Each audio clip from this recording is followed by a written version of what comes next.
Quelles sont les erreurs à éviter lorsqu'on adopte un chiot? C'est ces petits points-là qu'on va aborder dans cette vidéo.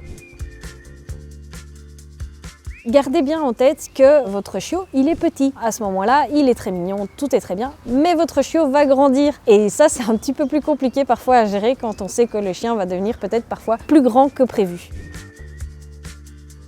Votre chiot, il aura des besoins qui devront impérativement être comblés, en fonction de la race, mais également en fonction de l'individu. Votre chiot est un individu avec ses émotions et avec son caractère et avec ses besoins. Le problème, si on se fie à monsieur et madame tout le monde qui, eux, ont déjà eu un chien de cette race-là, on va se retrouver dans une situation où on considère que cet individu est égal à l'autre individu et on va se retrouver avec potentiellement des façons de gérer qui ne sont pas adaptées au chien que vous avez. J'ai moi-même l'expérience avec Lilo et Stitch, qui viennent de la même portée, ils sont frères et sœurs. J'ai Stitch par exemple qui a besoin d'avoir des contacts sociaux avec d'autres chiens, etc.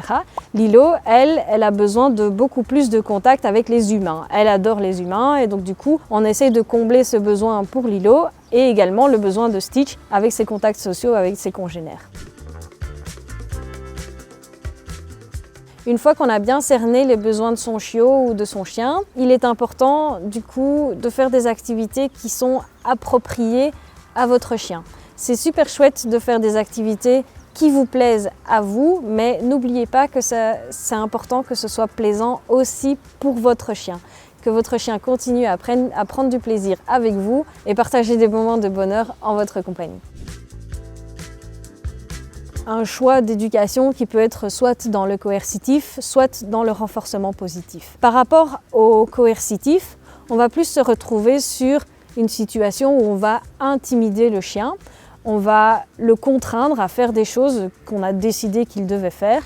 Le renforcement positif, le chien a le droit de montrer qu'il n'a pas envie de faire quelque chose, mais on va essayer d'un petit peu jouer avec lui pour le mettre en confort et en confiance pour pouvoir obtenir ce qu'on désire de lui en jouant un petit peu avec des friandises ou avec des jeux et ce genre de choses. Certaines choses peuvent être coercitives, même si ce n'est pas du collier étrangleur, et d'autres choses peuvent être renforçatrices, même si on est sur quelque chose qui ne semble pas renforçateur pour vous. Dans tous les cas, ce qui est important pour votre chiot, c'est de rester dans la même lignée d'éducation qu'on choisit. Au plus tôt on anticipera les problèmes, au mieux on gérera par la suite. Lorsqu'on adopte un chiot, on est super content, on est super enjoué et on a tendance à vouloir faire plein de choses avec son chiot. Mais n'oubliez surtout pas d'apprendre à votre chiot à se poser. Votre chiot, il a clairement beaucoup de besoins à combler, mais il a aussi vraiment besoin d'apprendre à se poser. Parce que si vous allez dans l'excès de stimulation et dans la surstimulation, vous aurez un chien qui sera à chaque fois dans la surexcitation et dans la surstimulation parce que ce chien n'aura pas juste appris à se poser et à être cool aussi de temps en temps. Adopter un chien, c'est pour la vie. Si vous avez des questions, n'hésitez pas à me les écrire en commentaire, je me ferai un plaisir de vous y répondre.